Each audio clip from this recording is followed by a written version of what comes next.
Ok. Então, gente, nessa parte aqui do curso, né, a gente vai discutir alguns aspectos mais ligados à parte de bioenergética microbiana. É um aspecto que é extremamente importante, né, para a gente entender como podemos estimar, por exemplo, a quantidade de metano ou de biogás que vai ser possível de ser formada a partir de um determinado substrato ali mais simples, né, teórico ali, ou muitas vezes quando a gente está utilizando um sistema em escala plena. Ou seja, se eu não estou medindo, mas com base na eficiência de remoção, por exemplo, de DQO e assumindo alguns outros parâmetros, eu tenho condição de calcular qual será a produção de metano. Então, para isso, eu vou trazer alguns aspectos ligados à química, que é muito importante que a gente domine, compreenda esses aspectos antes da gente entrar propriamente nessa parte de estimativa da quantidade de metano que pode ser produzida, etc, etc, etc, e a parte de energia ali em quilowatt-hora que pode ser obtida, tá? Então, para isso, eu queria trazer algumas definições, tá? O que a gente chama de ΔG, né? Zero, que é a variação padrão da energia livre de uma reação sob condições padrão. Nessa condição padrão, a gente está utilizando uma pressão de 1 atm e uma concentração de 1 molar. O ΔG, que é a variação da energia livre ainda em condições especificadas, portanto, diferentes condições, por exemplo, de pressão ou de temperatura, etc, etc, etc, né? Ou de concentração. E o que eu estou chamando de ΔG0 apóstrofo, né? Aqui, que é quando eu estou contabilizando um pH igual a 7. Tá? Então, esse apóstrofo aqui, ele é o ΔG0 com 1 atm, 1 molar e o pH igual a 7. Certo? Que são, relativos a esse pH aqui, 7, ligado à parte das condições celulares, né? Que os micro-organismos gostam de condições próximas ali à neutralidade. Então, a variação, né? Aqui, o ΔG apóstrofo, ele pode ser calculado da seguinte forma. O ΔG0 apóstrofo somado com RT ln de K' ali no equilíbrio, em que o R é uma constante gasosa ali universal, né? Ali da lei dos gases, da ordem de 8,315 Joule por mol por Kelvin, e T é a temperatura absoluta em Kelvin.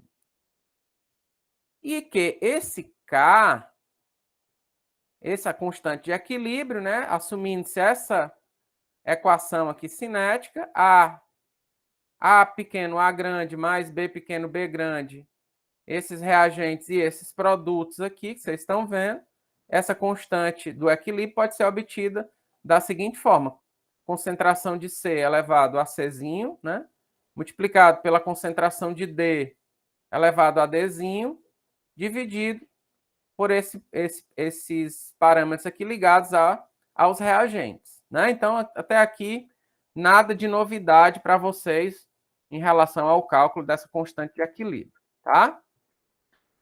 Um outro aspecto que eu queria trazer aqui de lembrança para vocês é em relação ao estado de oxidação.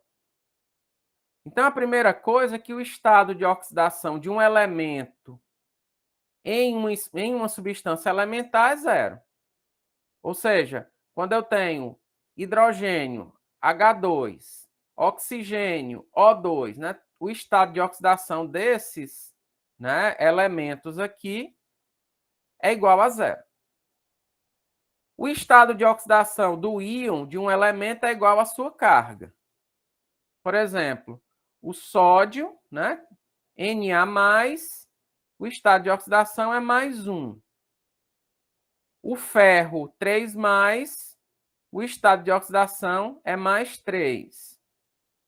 O2-, o estado de oxidação é -2. A outra coisa é que o número a soma dos números de oxidação de todos os átomos de uma molécula neutra é igual a 0. Então, por exemplo, H2O é neutro porque possui 2 hidrogênio de valor +1 e o oxigênio de valor -2, né? Então, fica +2 com -2, então, portanto, a molécula é neutra. Em um íon, a soma dos números de oxidação de todos os átomos é igual à carga daquele íon.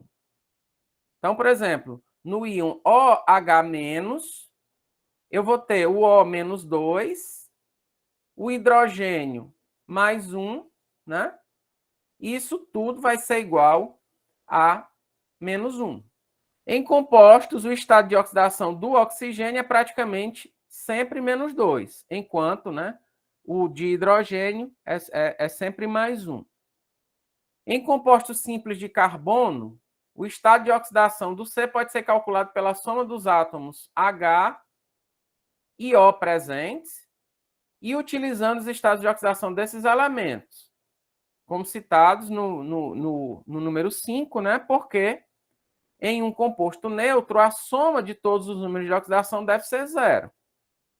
Então, por exemplo, vamos pegar aqui o metano. Então, CH4. Esse hidrogênio aqui é +1, né? Então, como é H4, então vai ser 4 vezes +1, que vai ser 4. Como o CH4 ele é um composto neutro, significa dizer que, neste caso, o carbono tem que ser igual a quanto? -4. Por exemplo, se eu estou utilizando CO2, que é um dos produtos da digestão anaeróbica, qual é o estado de oxidação do carbono? Então, eu vou ter -2 vezes 2, portanto, -4. Como nessa molécula é uma molécula neutra, o carbono, nesse caso aqui, vai ter um estado de oxidação de +4. Então, quanto mais negativo, né, é o carbono, é o estado de oxidação do carbono em um determinado composto, em uma determinada molécula, melhor ele vai ser em termos de possibilidade de uso como combustível, por exemplo. Por isso é que o metano ele pode ser utilizado como um combustível, né? Porque se eu vou causar, por exemplo, a combustão desse metano, o oxigênio ele vai ser o aceptor de elétrons, né? Então, nesse caso, o metano vai ser o doador de elétrons, o combustível, né? Ali do meu processo. O oxigênio vai ser o comburente ali no meu processo. Então, quem é o combustível? Doa elétrons. Essa doação de elétrons acontece porque ele está no estado de oxidação reduzido. Por exemplo, o CO2 não pode ser queimado. Por quê? Porque ele já está no estado de oxidação, né? Aqui é +4, por exemplo. Em compostos orgânicos contendo mais de um átomo de carbono, pode não ser possível atribuir um número de oxidação específico a cada átomo de C, embora seja útil para o cálculo do estado de oxidação do composto como um todo, e em que as mesmas convenções podem ser utilizadas, né? Por exemplo, no estado de oxidação do carbono na glicose, é 0. Por quê? Porque eu vou ter 12 hidrogênio aqui, né? 12 vezes +1, que vai dar 12. E o oxigênio aqui, vai ser 6 vezes -2, que vai ser -12. Portanto, nesse caso aqui, o estado de oxidação do carbono na glicose vai ser 0. Por exemplo, no etanol, quanto é que vai ser o estado de oxidação do carbono? Vai ser o seguinte, ó. Vai ser 6 vezes mais 1. O oxigênio é só 1, né? Então, menos 2, ó. Então, 6 menos 2 dá 4. Como eu tenho 2 carbonos, né? Ali eu vou dividir isso aqui por 2, né? Que vai ser igual a menos 2, né? Para equilibrar. Então, eu tenho mais 4 daqui. Então, vai ser menos 2, que multiplica que menos 2 vai ficar menos 4 para equilibrar com esse mais 4 aqui, advindo do hidrogênio e do oxigênio. E com isso, gente, a gente consegue estabelecer alguns pares importantes. Por exemplo, quando eu estou utilizando o processo de redução de sulfato. Então, eu estou saindo de SO4 2- para, por exemplo, H2S. Então, vamos aqui com o que a gente aprendeu até agora. Quando eu tenho um íon, o somatório do estado de oxidação é igual aqui à carga do íon. Então, o que é que vai ser? Ó? Vai ser o S aqui, ó, somado com o oxigênio, que vai ser menos 2, né? Vezes 4, vai ser igual a menos 2. Logo, o estado de oxidação do enxofre no sulfato vai ser quanto? Mais 6. Ó. Qual vai ser o estado de oxidação do enxofre no H2S? Vai ser menos 2. H2 dá 2. Para isso aqui ser neutro, eu tenho que ter o S como 2. Portanto, num processo de redução de sulfato, estou saindo de mais 6 para menos 2. Ó. Portanto, quantos elétrons estão envolvidos nesse processo de redução de sulfato? 8 elétrons. Né? Esse mais 6 aqui com esse menos 2 aqui. 8 elétrons envolvidos nesse processo de redução. Por exemplo, quando o H2S ele é, por exemplo, utilizando um processo microaeróbio, que eu discuti, ele é convertido em enxofre elemental, ele está saindo desse estado de oxidação de menos 2, que a gente viu, daqui o enxofre, para o quê? Para 0. Então, por isso é que é um processo de redução de sulfato, e esse outro aqui é um processo de oxidação do H2S para transformação em enxofre elementar. Por exemplo, quando a gente tem uma outra reação bastante importante para a gente, o processo de nitrificação. Então, ele está indo de NH3, por exemplo, ou NH4+, vamos pensar assim, tá? NH4+, para nitrito e deste para nitrato. Qual é o estado de oxidação aqui do nitrogênio nessa reação que eu estou dando? Ele vai ser N mais 4H, ó, mais 4, vai ser igual a 1, não é isso? Então, o N aqui, ele tem um estado de oxidação de menos 3. Ó. E aí, ele vai ser oxidado, né? Para quanto? Quanto é que é o estado de oxidação aqui? Então, vai ser N menos 2 vezes 2, ó, vai ser igual a menos 1.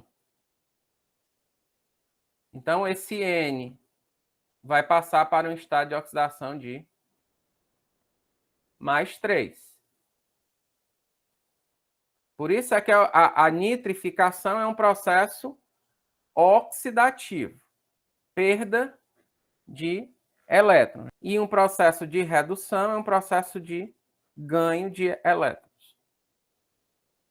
Por isso aqui na redução de sulfato, né, há um ganho de elétrons aqui e ele está saindo desse estado mais 6 para um estado de menos 2.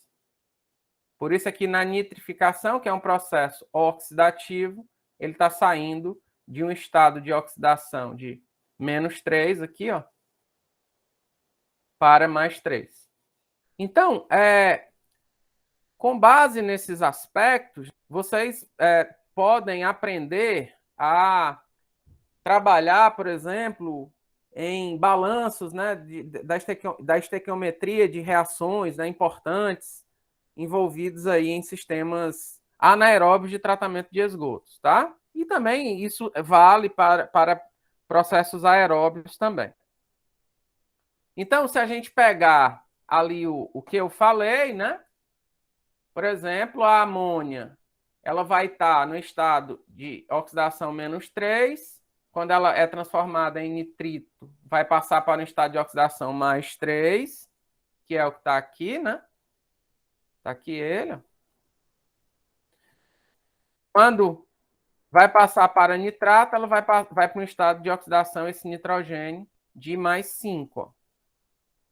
Certo? Por isso, são processos oxidativos ligados, né, ao processo de nitrificação. Ao passo que redução de sulfato é um processo de redução, tá? Que é o que está aqui acontecendo nessa tabelinha. Ou seja, o sulfato ele está no estado de oxidação, esse enxofre está no estado de oxidação mais 6, e ele está indo no processo de redução de sulfato, esse enxofre, para um estado de oxidação menos 2. Certo? E, obviamente, que quando ele está indo para um processo de transformação de H2S em enxofre elementar, ele está saindo, né, de menos 2 para 0. Então, é muito importante que a gente compreenda bem direitinho isso, porque a gente vai fazer uso bastante desse conceito, né, aí de estado de oxidação, tá?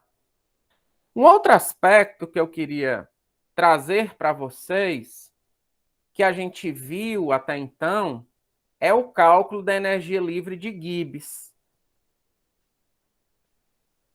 Que eu falei que em várias partes, por exemplo, da digestão anaeróbia, são valores negativos, ou, em outras palavras, reações espontâneas, e algumas reações são extremamente importantes. Outras reações acontecerem para ajudar nessa conversão. Por exemplo, quando a gente estava falando da sintrofia necessária para a oxidação do propionato e butirato, que para os mesmos serem transformados em acetato, a gente precisa de remoção do acetato ali do meio, né, para tornar aquela reação termodinamicamente desfavorável numa reação termodinamicamente favorável. Então, para o cálculo dessa energia livre de Gibbs, né, que eu trouxe para vocês, né, ali algumas reações, por exemplo, aqui da transformação do sulfeto em sulfato, ou sulfito em sulfato, ou tiosulfato em sulfato, a gente tem a possibilidade de calcular, né, essas várias reações, tá? Essas várias energias livres de Gibbs. Mas trazendo dentro, já para a gente aplicar esse conceito na digestão anaeróbia. Certo? Então, vamos aprender aqui a utilizar esse conceito na digestão anaeróbia. Seguinte, ó, vamos imaginar que eu queira calcular qual é o valor de ΔG dessa transformação do hidrogênio em metano. Então, é a seguinte coisa, olha. O valor de ΔG vai ser o seguinte, vai ser a energia dos produtos menos a energia dos reagentes. Então, o que vai acontecer é o seguinte, olha. Quais são as energias dos produtos? É a energia acumulada nessa molécula aqui de metano, mais a energia acumulada nessa molécula de água, subtraído pela energia dos reagentes, e obviamente que essas minhas reações elas têm que estar balanceadas estequiometricamente, para que a energia seja calculada adequadamente. Certo? Então, por exemplo, se eu faço esse balanço aqui dessa minha equação, então 4H2 mais HCO3, né? Mais H+, dando metano e 3 moléculas de água. Então, um carbono aqui, 8, 9. Peraí. 8, aqui 9. Aqui eu tenho quanto? 4 mais 6, 10. Para compensar do outro lado da equação, eu tenho que adicionar prótons. Então, H+ aqui do outro lado, para que esses 10 aqui desse lado fique igual, né, a esses 10 do outro lado aqui da equação. Oxigênio aqui eu tenho quanto? Tenho 3 aqui, oxigênio. E aqui eu também tenho 3 oxigênio. Portanto, a minha equação está balanceada. Então, como é que eu calculo a minha energia livre de Gibbs? Vai ser igual ao somatório das energias aqui padrão dos produtos menos o somatório da energia padrão dos reagentes. Aí vamos aqui, olha, trazendo esses valores. Primeiro, quanto é a do metano? O metano está aqui, ó, menos 50,8. Então, aqui ele, menos 50,8. Mais 3 vezes o H2O. Quanto é o H2O? Está aqui. Menos 237,2. Então, menos, né? Mais 3 vezes, menos 237,17 aqui, mas, né? Vamos também... Eu vou ajustar esses valores, tem pequenas diferenças conforme a referência, tá bom? Menos 4 vezes o H, o H2, mas a gente sabe que sempre quando eu tenho uma molécula como H2, O2, etc., né? A energia ali é zero. Certo? Então, olhando para cá, gás hidrogênio zero, gás oxigênio zero. E aqui do lado eu tenho para várias moléculas, tá? Composto de carbono, metal, não metal, composto de nitrogênio e os valores aqui das energias livres de formação. Tá bom? Então vamos para cá. Aí eu vou ter 4 vezes 0 mais o do bicarbonato, que eu olho lá, né? Que vai dar esse valor. E desse próton aqui, menos 39,83. Então, se a gente olhar aqui, ó, H+ está aqui, menos 39,83. Em pH 7, que eu estou considerando. Ó. Beleza? E o bicarbonato, vamos olhar aqui onde é que ele está. Bicarbonato aqui, ele, ó, HCO3 menos. Menos 586, pouco. Então, com isso, eu consigo estabelecer o valor de ΔG para essa transformação do hidrogênio em metano, que é um valor negativo, portanto, um valor espontâneo. Agora, eu queria fazer a seguinte coisa com vocês. Então, olhe para cá. Ó. Eu trouxe daqueles valores, eu construí aqui essa minha tabelazinha com alguns compostos, né, importantes no âmbito da digestão anaeróbia, por meio dessas equações que vocês estão vendo aqui. Ó. Transformação do propionato em acetato, transformação do butirato em acetato, e assim sucessivamente. Então, a água menos 237,17. O acetato menos 369,41. E assim vai, olha. Então, como é que eu calculo, por exemplo, essa transformação do propionato em acetato, que eu estou chamando aqui de reação 1. Essa aqui. Ó. Então, vai ser, olha, se eu pegar aqui e fizer a seguinte conta, ó, vai ser somatório das energias, né, aqui dos produtos, menos somatório das energias aqui dos reagentes. Ó.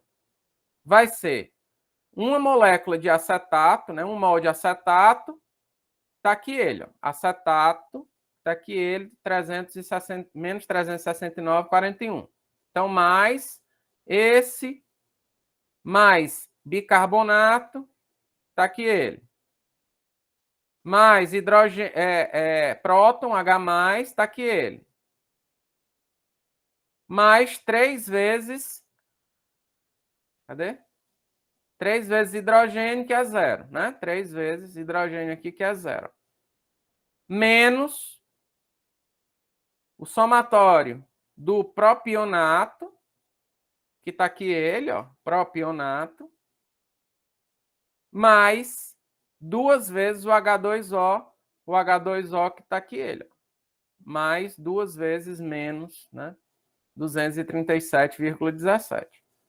Então, se a gente fizer essas continhas aqui, vai dar 76,5 kJ por reação, que é aproximadamente esse valor aqui positivo expressado, né, nessa coluna aqui de ΔG, tá?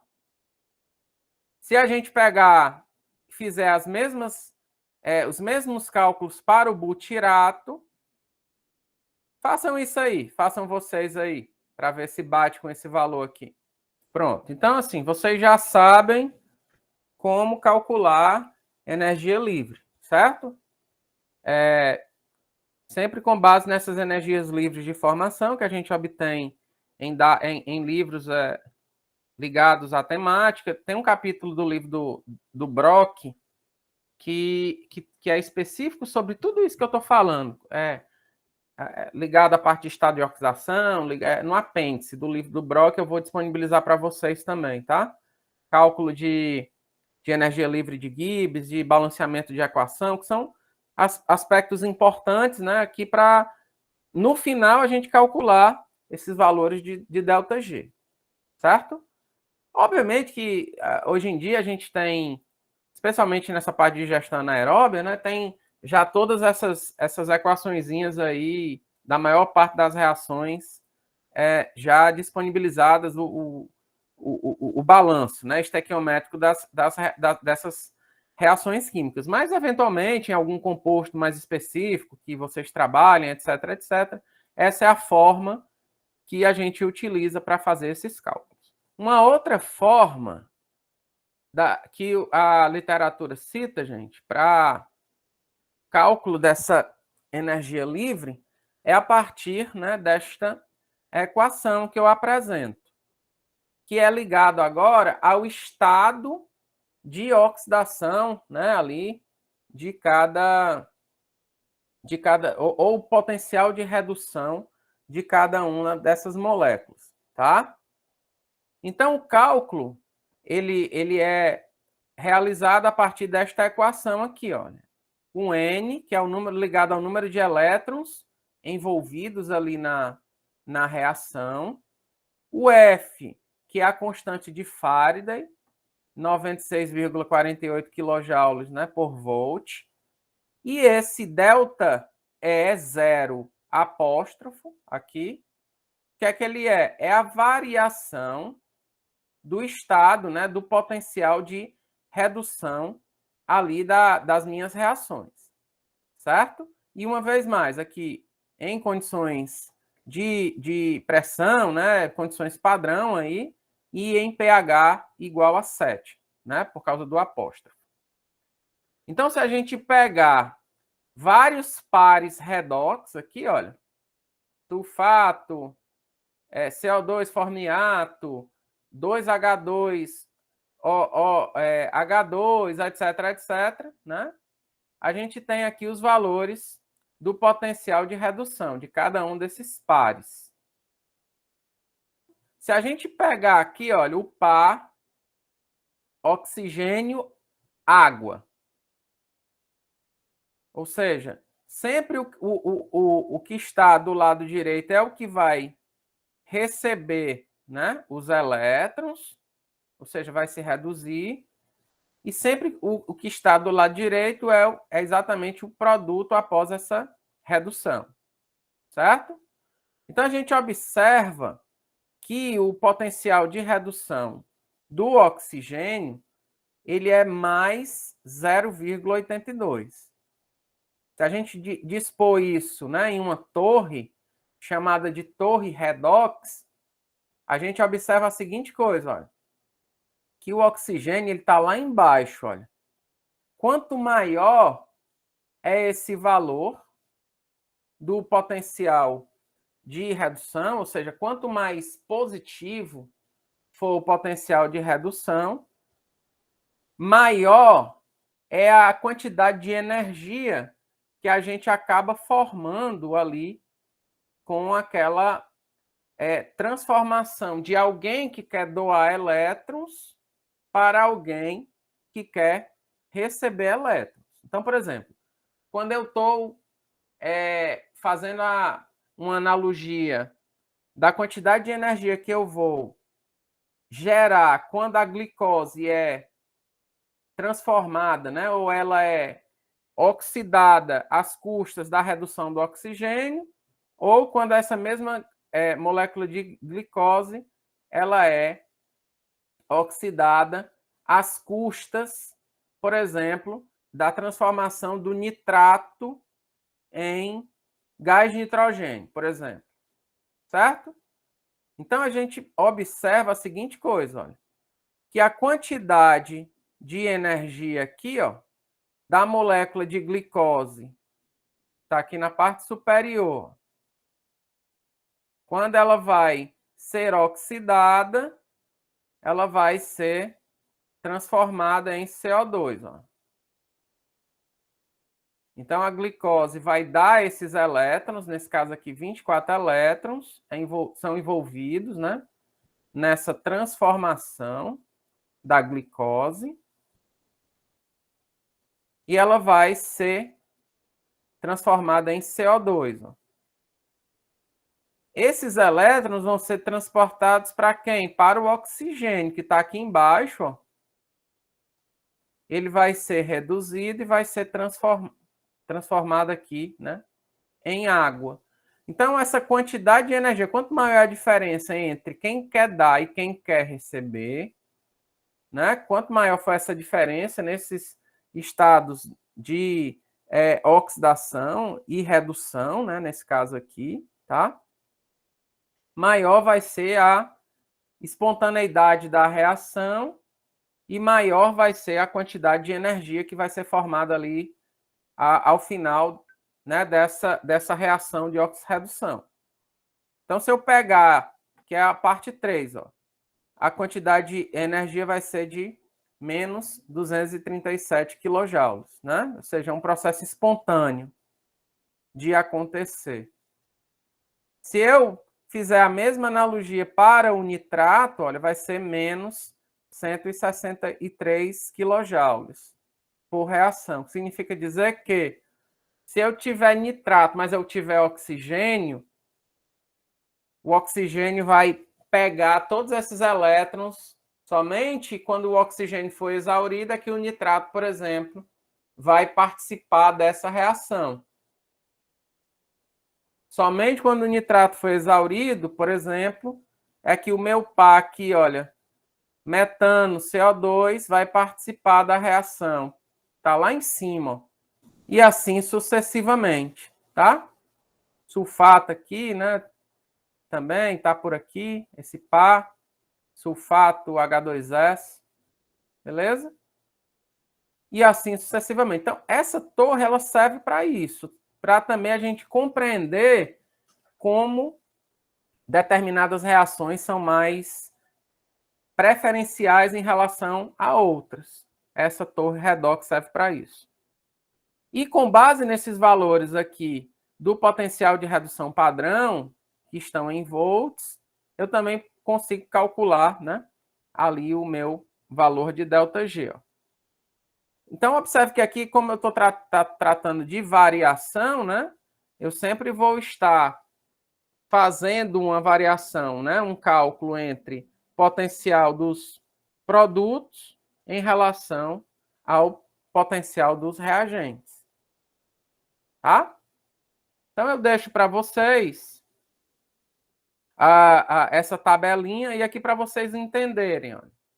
Então, o par 2H mais H2, né? Então, esse aqui vai ser o reduzido. Sempre que está à esquerda vai ser o reduzido, sempre que está à direita vai ser o oxidado. Então, o hidrogênio vai se oxidar.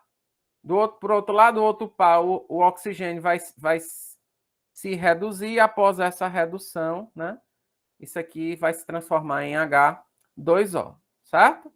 Então, se eu pegar esses dois pares aqui, esse aqui tem menos 0,41 volts, tá aqui ele, olha. Hidrogênio, tá aqui ele, ó, menos 0,41 volts. E o outro par tá aqui, ó, oxigênio e água mais 0,82 volts. Se eu fizer essa diferença, né, vai ser o quê? O produto vai ser 0,82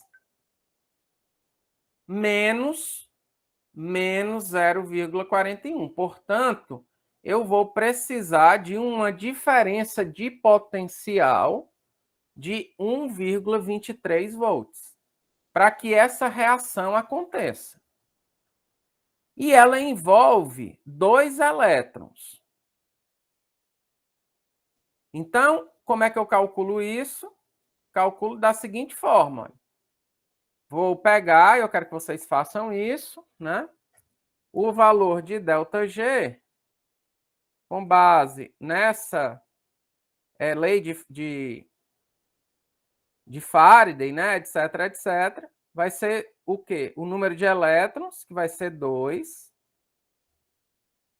multiplicado pelo valor de F, que está lá, está aí no material, né? Que a gente pode olhar aqui, 96,48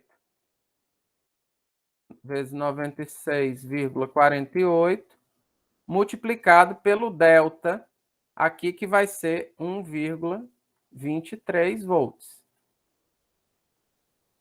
Então, 2 vezes 96,48 vezes 1,23, isso vai dar uma liberação de energia livre de menos 237,34 kJ. Portanto, um processo espontâneo.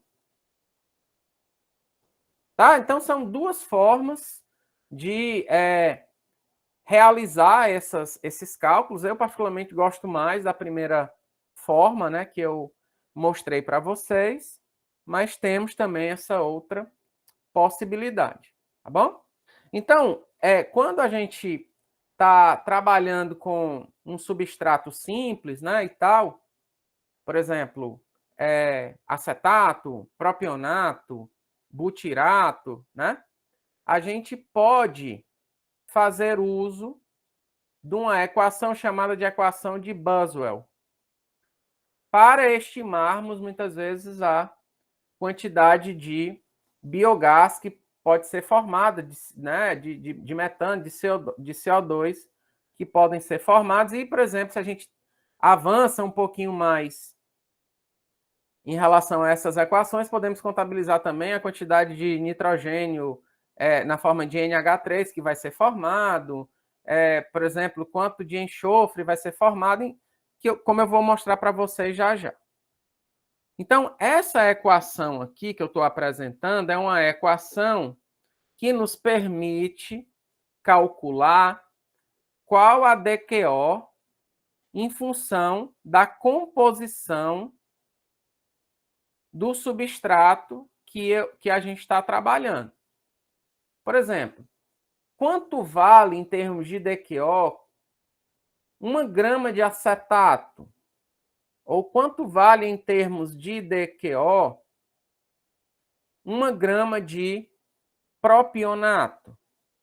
Então, essa equação aqui, ela nos permite fazer essa estimativa. Então, é a seguinte equação, ó, CnHNOB mais 1/4 de 4N mais A menos 2B O2, dando NCO2 e A sobre 2 H2O. Então, por exemplo, se a gente vai trabalhar com o ácido butírico ou butirato. Butirato é a seguinte coisa, é CH3, CH2, CH2, COOH. Esse aqui é o butirato. Então, vamos contar aqui o número de carbonos. 1, 2, 3, 4. Então, C4. H8. Então, 3, 5, 7, 8. H8. O2. Está aqui o O2. Então, C4, H8, O2. Então, nesse caso aqui, ó, qual vai ser o meu N? O meu N vai ser igual a 4. O meu H, o meu A, né? Vai ser igual a 8. E o meu B vai ser igual a 2. Se eu fizer essa substituição aqui, então 4 vezes 4, 16, mais A, 24, menos 2B, menos 2 vezes 2, então dá 20, mas é 1/4, né, aqui. Então, 20 dividido por 4 vai dar 5 aqui, ó. 5 oxigênio. Dando quanto? N. O meu N aqui é 4, então 4CO2, mais A sobre 2 H2O. Quem é o meu A? 8. A 8 dividido por 2 dá 4, então 4 H2O. Então, essa fórmulazinha, ela é utilizada para a gente obter esses coeficientes estequiométricos aqui dessa equação. No final das contas, o que é que a gente está observando aqui, gente? É que 1 mol, olha cá, 1 mol do meu butirato vai reagir com 5 mols de oxigênio para produzir 4 mols de CO2 e 4 mols de H2O. Quanto é que vale, né? 1 mol de butirato. Então, vai ser 4 vezes 12, mais 8 vezes 1, mais 2 vezes 16. Se a gente fizer essas contazinhas aqui, né, vai ser 48 mais 32, 80, mais 8 aqui, 88, né? 88 gramas por cada mol de butirato. Que vai reagir com quantos mols de oxigênio? Com 5, que multiplica, né? 32, certo? Em outras palavras, 160 gramas por mol. O que é o conceito da demanda química de oxigênio? É a quantidade de oxigênio necessária para oxidar quimicamente um determinado composto. Então, no final das contas, aqui o que é que a gente tem? Que para eu oxidar 88,1 gramas, né, aqui de ácido butírico, eu vou precisar de 160 gramas de DQO. Logo, 160 dividido por 88 vai ser uma equivalência entre gramas de oxigênio ou gramas de DQO por cada grama do meu composto. Certo? Então, a gente pode calcular tanto a partir dessa estequiometria, quanto a partir desta equaçãozinha já aqui direto. Ó. 8, que multiplica 4n mais a menos 2b, dividido por 12n mais a mais 16b. Então, isso aqui eu vou ter já gramas ou miligramas de DQO por cada miligrama de composto. Então, o acetato ele tem a seguinte forma: CH3COOH. Tem essa forma. Em outras palavras, para o acetato, eu tenho C2H4O2. Então, vamos lá. Façam aí. Vocês vão, se vocês fizerem correto, vocês vão ver que vai dar, né, uma coisa como essa aqui, 1,07 gramas de DQO na forma de acetato, né, por cada grama de acetato. O N vai ser igual a 2, o A vai ser igual a 4 e o B vai ser igual a 2. Então, vai ser 1/4 de 4 vezes o N2, mais o A, que é 4, menos 2 vezes o B, que é 2. Então, 8 mais 4 menos 4, então 0 aqui. Então, 8 dividido por 4, não é isso? Que dá 2. Então, a nossa coisa vai ser a seguinte coisa. C2H4O2 mais 2O2, dando o N, dando 2CO2 mais A sobre 2 mais 2H2O. Quanto é que a massa de 2 mols aqui de O2? Vai ser 64, não é não? 2 vezes 32 dá 64. Quanto é que é o peso molecular aqui do C2H4O2? 24 mais 4, 28, mais 32, 60. Então, vai ser um equivalente entre 64 e 60, ou seja, 1,07 gramas de DQO por cada grama de acetato. Se a gente fizer para o propionato, para a glicose, a gente vai ter contas bastante similares como essa, né? Ou essa equação já direto. Então, se a gente, né, olhar para essa equaçãozinha aqui, né, a gente pode já estabelecer tanto a DQO total, levando-se em consideração quando eu tenho, como eu mostrei para vocês, essa equação aqui, né, contabilizando carbono, hidrogênio e oxigênio, então, a partir dessa aqui.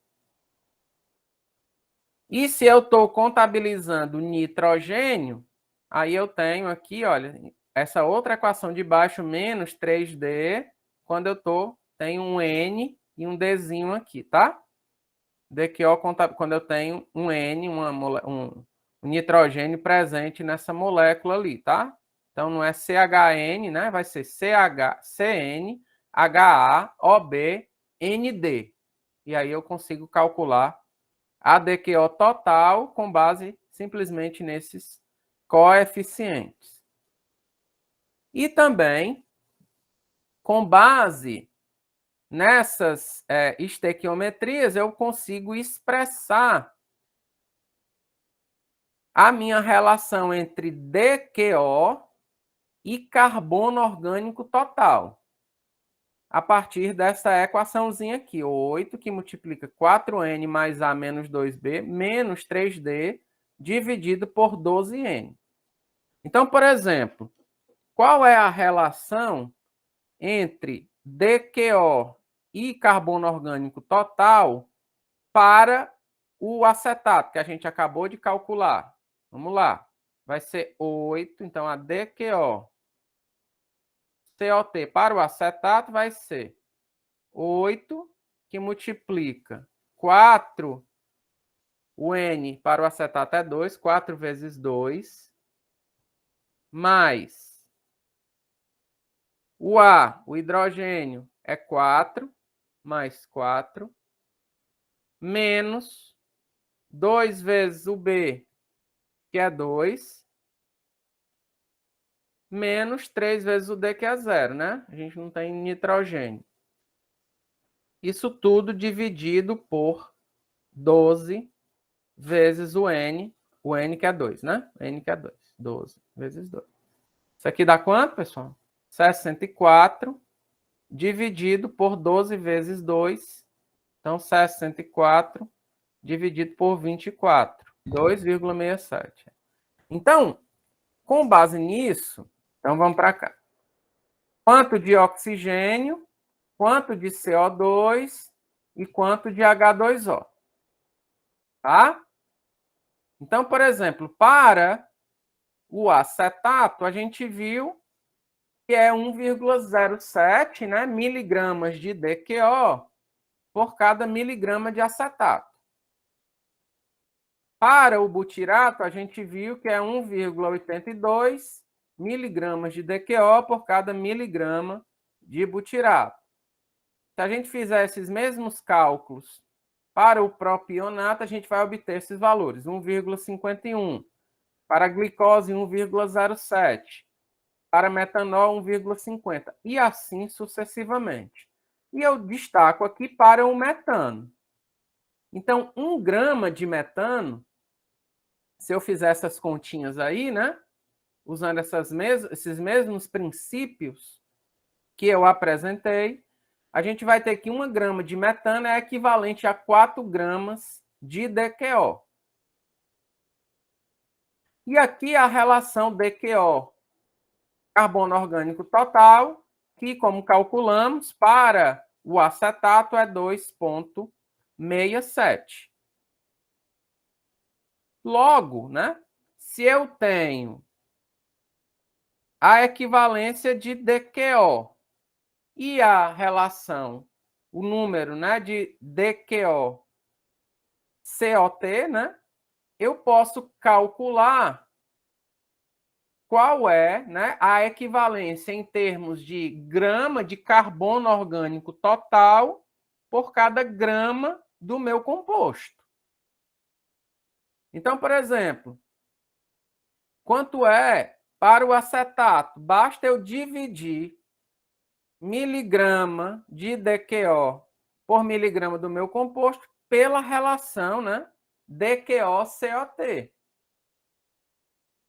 Logo, eu vou ter miligrama de COT por miligrama de CnHAOB, etc, etc.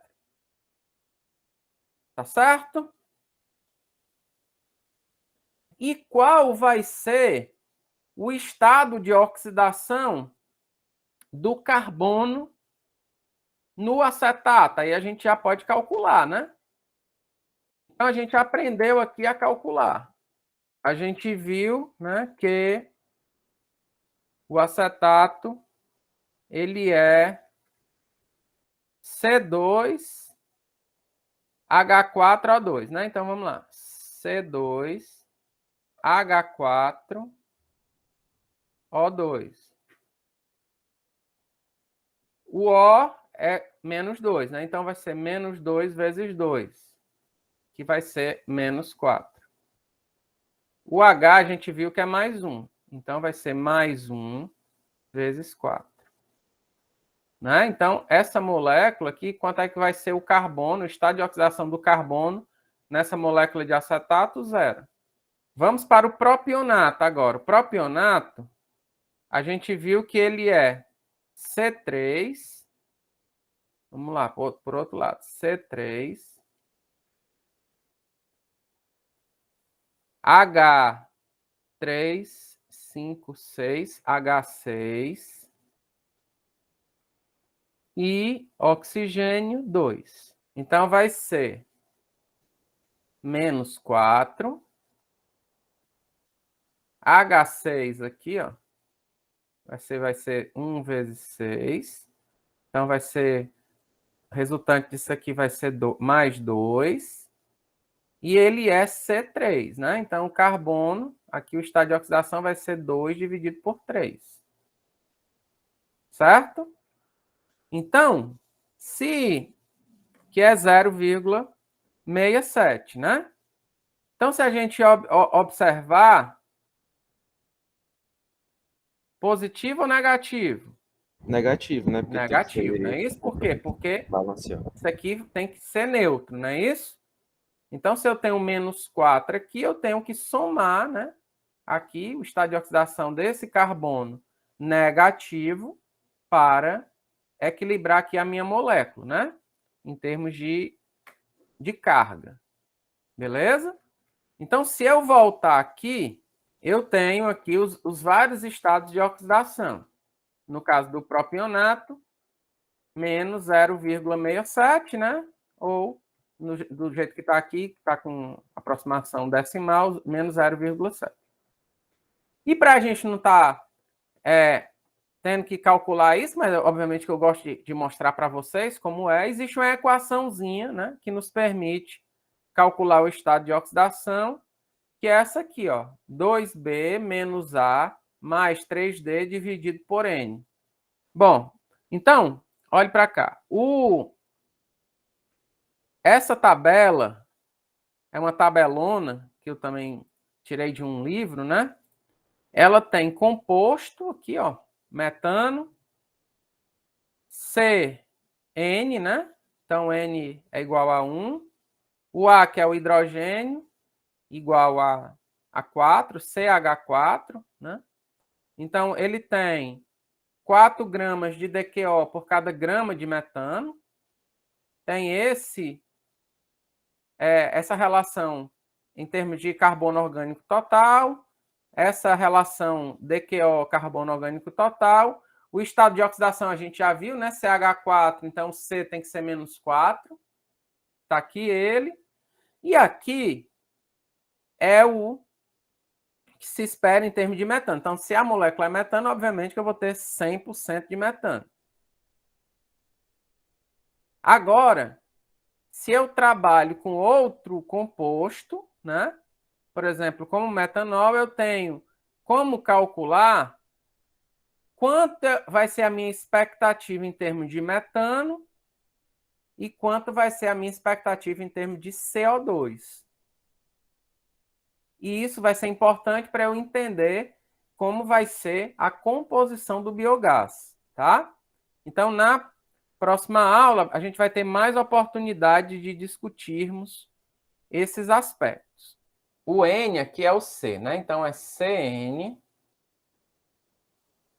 HA,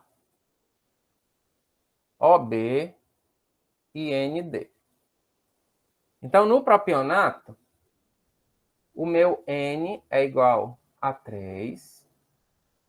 O meu A vai ser igual a 6. O meu B vai ser igual a 2. Certo? Então, qual vai ser o estado de oxidação? 2 vezes 2, tá aqui ele, menos 6, mais 3 vezes o D, que é 0, né? 3 vezes 0, isso dividido pelo N, que é 3. Então, o estado de oxidação vai ser o quê? Menos 2/3. Então, tá certo, né? E aqui, olha, é onde a gente observa o impacto desse estado de oxidação do carbono na composição do biogás. Ó. Ou seja, quanto mais reduzido for o estado de oxidação, mais negativo for o estado de oxidação, maior será a concentração de metano no biogás. Então, observe para cá, quando eu tenho menos 4, eu tenho 100% de metano e 0 de CO2.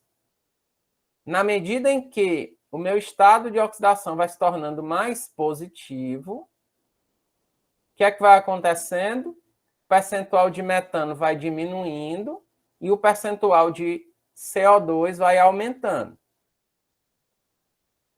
Quando eu tenho um estado de oxidação neutro, como no caso do acetato, que a gente viu, né, que o carbono é 0, observe que eu tenho 50% de metano e 50% de CO2.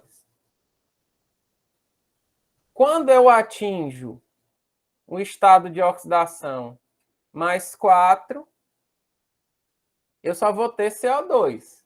E a gente viu, né, por exemplo, que esse estado de oxidação do carbono, né, nessa molécula de CO2 é quanto? É mais 4, né? Menos 2 vezes 2, menos 4. Portanto, para ficar neutro, o carbono aqui tem que estar mais 4 em termos de estado de oxidação. E aqui a gente tem qual é o impacto dessa relação DQO, carbono orgânico total, na concentração de biogás. Então, quanto maior é essa relação, maior será a presença de metano no biogás.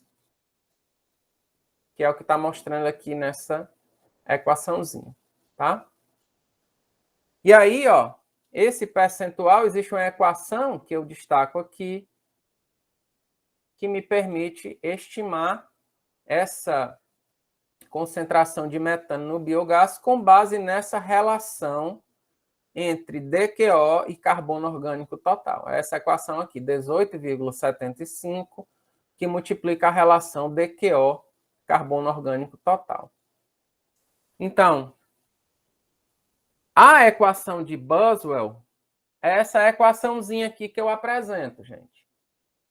Que é essa aqui, CaHbOC mais A menos B sobre 4 menos C sobre 2 H2O, dando A sobre 2 menos B sobre 8 mais C sobre 4 CO2 mais A sobre 2 mais B sobre 4 C sobre 4 metano. Então, por exemplo, olha, para a glicose, quero que vocês façam aí. Então, vamos fazer aqui juntos. Então, eu tenho, para a glicose, eu tenho C6H12O6. Então, o meu A vai ser igual a 6, o meu B vai ser igual a 12 e o meu C vai ser igual a 6. Então, glicose aqui mais 6 menos 12 sobre 4 menos 6 sobre 2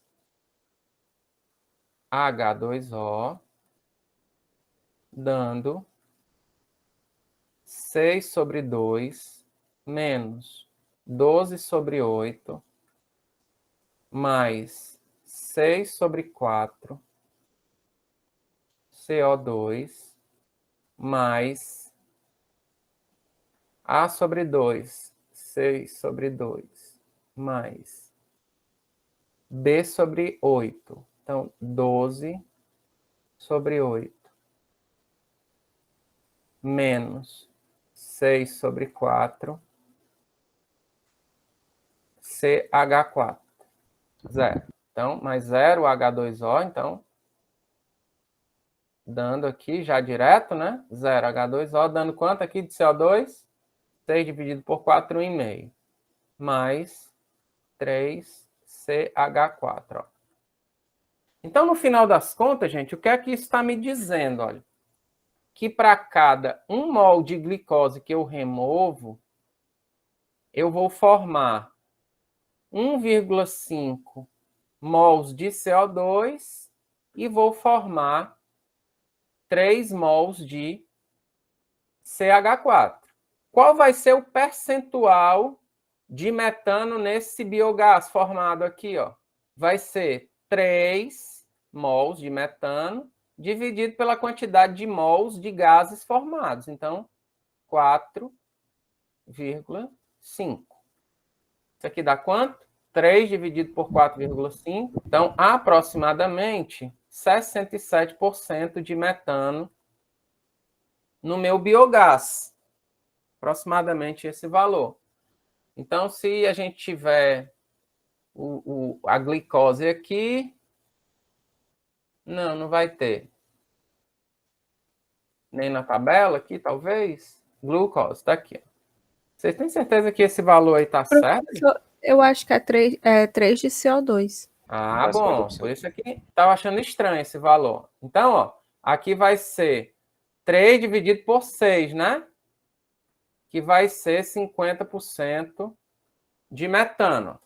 Então, se a gente olhar aqui nessa tabela, a glucose, eu tenho 50% de metano no biogás. Então, com base nessa equação de Boswell, eu consigo estimar, né, a minha produção de biogás. Consequentemente, eu consigo calcular, né, ali a quantidade de metros cúbicos de gás que eu vou formar, por exemplo. E eu também consigo, com base nessa relação entre os tipos de gases que eu estou formando, estimar quanto vai ser, né, a composição do biogás. Então, seria um biogás com aproximadamente 50% de metano e 50% de CO2. Isso, mais uma vez mais, né? Todos esses cálculos são cálculos teóricos, né? Que a gente teria que depois fazer uma avaliação, né, da coisa real, assim como, né, eu não estou contabilizando aqui quanto dessa glicose vai ser utilizada, por exemplo, para o crescimento microbiano, né? Não estou contabilizando isso. Portanto, eu teria, na realidade, né, uma quantidade menor, né, em termos de formação de metano e de CO2, tá bom? Então, avançando nessa equação de Boswell, surgiram outras equações, como de Boyle, e também de Boyle e McCarthy. A equação de Boyle, levando-se em consideração, além do CO2 e além do metano, levando-se em consideração, por exemplo, a fração de nitrogênio amoniacal e, eventualmente, de H2S formado. Portanto, para moléculas mais complexas, né? Que contenham aqui nitrogênio, que contenham enxofre. Tá? E essa outra equação aqui de Boyle e McCarthy, né? Não é E. McCarthy, né? É usando coisas que os dois estudaram, inclusive o crescimento, né, aqui microbiano, de produção de biogás, de composição de biogás, etc. Então, só para a gente finalizar a aula de hoje, gente, eu queria fazer esse seguinte cálculo aqui com vocês, tá? Então, imagina que eu tenho esse aminoácido aqui, que é uma betaína. Tá aqui ela. Tem essa formulazinha, né? Essa estrutura molecular. Aqui já está a equação aqui, já de uma certa forma balanceada estequiometricamente. Então, 1 mol de betaína, que é esse composto, vai reagir com 8,46 mols de H2O para dar 1,96 mols de CO2, 1,8 mols de CH4, 0,06 aqui utilizado para o crescimento microbiano, né? 0,94 para a formação de nitrogênio amoniacal e 0,94 para a formação de CO2, 0,94 CO2. Tá? Então, o que é que vai acontecer? Percebam que eu estou formando 1,8 mols de metano para cada mol de betaína. Então, o que é que vai acontecer? O N vai ser igual a 1,8 mols, né? Número de mols utilizado, que a gente usa na equação, né? PV igual a nRT. A pressão eu estou considerando uma atmosfera. Aqui a temperatura eu estou considerando 35 graus Celsius. E R é a constante universal dos gases, 0,08206 atm litro por mol de grau Kelvin. Então, como é que eu calculo esse volume ocupado, né, por esse 1,8 mol de metano? É só aplicar a equação aqui dos gases. Vai ser 1,8 multiplicado por 0,08206 multiplicado por 273 mais 35. Isso dividido por 1 atm, que é a pressão. Se eu fizer essas contas, eu vou obter esse valor aqui, ó, de 45,45 litros por cada mol. Ok? Então, imagina que eu tivesse a seguinte coisa. Ó, que eu tivesse um esgoto com uma vazão ali de betaína de 400 litros por dia e tivesse uma concentração de 1 grama por litro. Então, qual vai ser aqui a carga molar, né, ali dessa água residuária, por exemplo? Será igual a carga, que vai ser o quê? 400 litros por dia, multiplicado por 1 grama por litro. Portanto, eu vou ter aqui uma carga de 400 gramas por dia. Mas quanto é que equivale em número de mols esses 400 gramas? Então, é a seguinte conta. Ó. 1 mol de betaína, se a gente fizer essas contas aqui, C vezes 12 vezes 5, mais 1 vezes 11, mais 16 vezes 2, mais 14 aqui do nitrogênio, eu vou ter uma massa molar, né, aqui de 117 gramas por cada mol de betaína.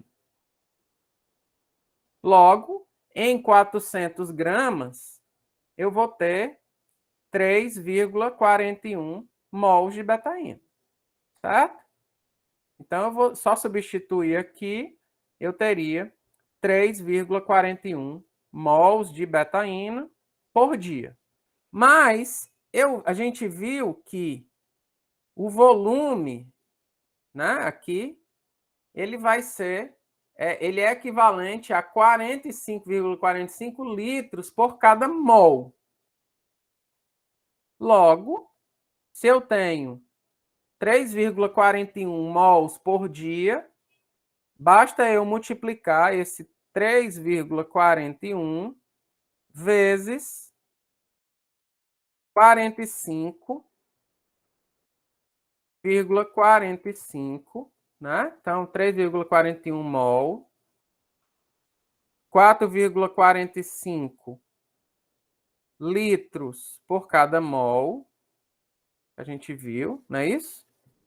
Então, esse mol corta com esse, vai ficar litro, né?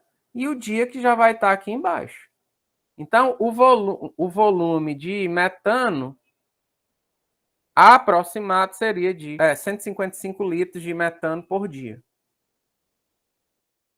Essa seria, né, ali a taxa diária de produção de metano, ou 0,155 metros cúbicos de metano por dia.